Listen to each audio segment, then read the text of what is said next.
واتقوا فتنة لا تصيبن الذين ظلموا منكم خاصة। সতর্ক থাকো, বেঁচে থাকো ওই সব বিপদ থেকে, মুসিবত থেকে, যেই বিপদ শুধুমাত্র বিপদের কারণ যারা ওদের জন্যই নাজিল হবে না, বরং যারা সহ্য করে তাদের উপরও বিপদ আসবে। যারা বিপদের কারণ, গুনাহের কারণ, শুধু ওরাই ধ্বংস হবে না, যারা সহ্য করবে তাদেরকেও আযাবের মধ্যে নিপতিত হতে হবে। একটা দৃষ্টান্ত দিলে বুঝবেন।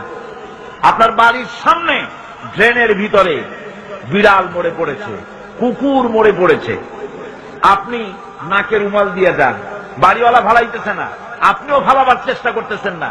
এখন এইটা পচে গলে দুর্গন্ধ হয়ে পরিবেশ নষ্ট করে দেবে।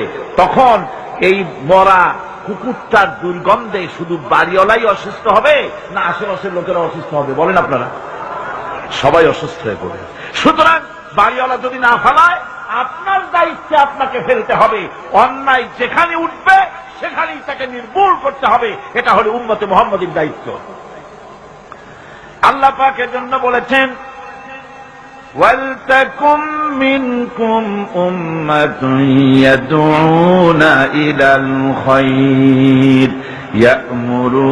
ويأمرون بالمعروف وينهون عن المنكر وأولئك هم المفلحون। তোমাদের মধ্যে এমন কিছু লোক থাকা দরকার যারা মানুষকে কল্যাণের দিকে ডাকবে এবং অকল্যাণ থেকে মানুষকে ফিরাবে, কল্যাণের দিকে ডাকবে, হকের দিকে ডাকবে, নেক কাজের দিকে ডাকবে, মানুষকে ভালো কাজের দিকে ডাকবে। এরকম কিছু লোক তোমাদের মধ্যে হয়ে যাওয়া উচিত, তৈরি হওয়া উচিত, যারা হকের দাওয়াত নিয়ে তারা সমাজে বেরোবে। কারণ মুসলমানেরা হলো আমাদের সম্পর্কে আল্লাহ পাক বলেছেন, কুনতুম খায়রা উম্মাতিন উখরিজাত লিন-নাসি তা'মুরুনা বিল মা'রুফি ওয়া তানহাউনা আনিল মুনকার। তোমরা হচ্ছে শ্রেষ্ঠ জাতি। আমরা কি জাতি? আমরা যে শ্রেষ্ঠ জাতি সে কথা বলার মতো হিম্মত এখন আমাদের আর নাই, যার জন্য আপনারা আওয়াজ দিলেন তো শোনাই গেল। মুসলমানেরা কি জাতি? খায়রে উমাম, ইমামে আকওয়াম। পৃথিবীর ভিতরে সমস্ত জাতি সমূহের ভেতরে শ্রেষ্ঠ জাতি কারা? আরো জোরে বলুন। একথা কে বলেছেন? আল্লাহ পাক বলেছেন, তোমরা শ্রেষ্ঠ জাতি। তোমাদের দায়িত্ব হচ্ছে তা'মুরুনা বিল মা'রুফ ওয়া তানহাউনা আনিল মুনকার।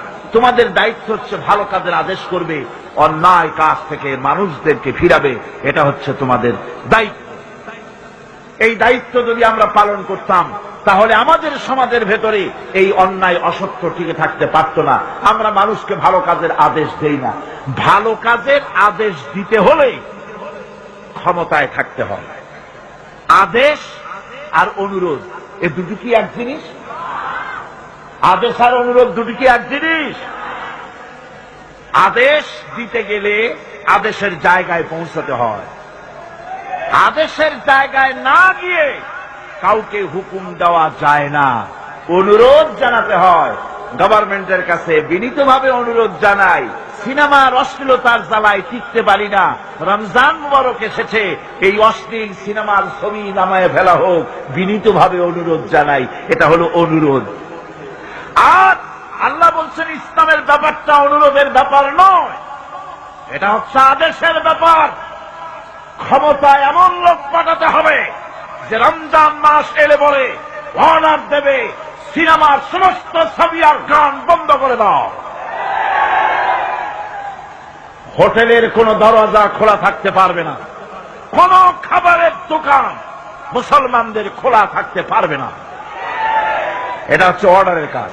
তা'মুরুনা বিল মা'রুফ, আমর, হুকুম, অর্ডার। অনুরোধ করে হয় না, এটা আদেশ দেওয়ার মাকামে যেতে হয়। সেই আদেশের মাকামে আমরা কি যেতে পেরেছি? পারিনি। আমাদের অবস্থা হচ্ছে মোল্লার দৌড় মসজিদ পর্যন্ত, এই কথাটা যে কে শুনাইছে আল্লাহ জানে। मोल्ला को जो मिला है मस्जिद में सजदे की इजाजत, मुल्ला को जो मिला है मस्जिद में सजदे की इजाजत, नालायक समझते हैं यही इस्लाम की आजाद। मौलवी साहेब মসজিদের ইমামতি পাইছেন আর মনে করেছেন যে আমি ইসলামের স্বাধীনতা পেয়ে গিয়েছি।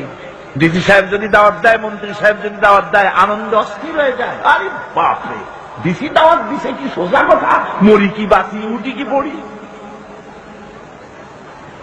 ওই জায়গা পার্লামেন্ট, সেক্রেটারিয়েট, বঙ্গভবন যেদিন কোরআনের দখলে আসবে, সেই দিন অর্ডার দিয়ে অন্যায়কে বন্ধ করা সম্ভব হবে।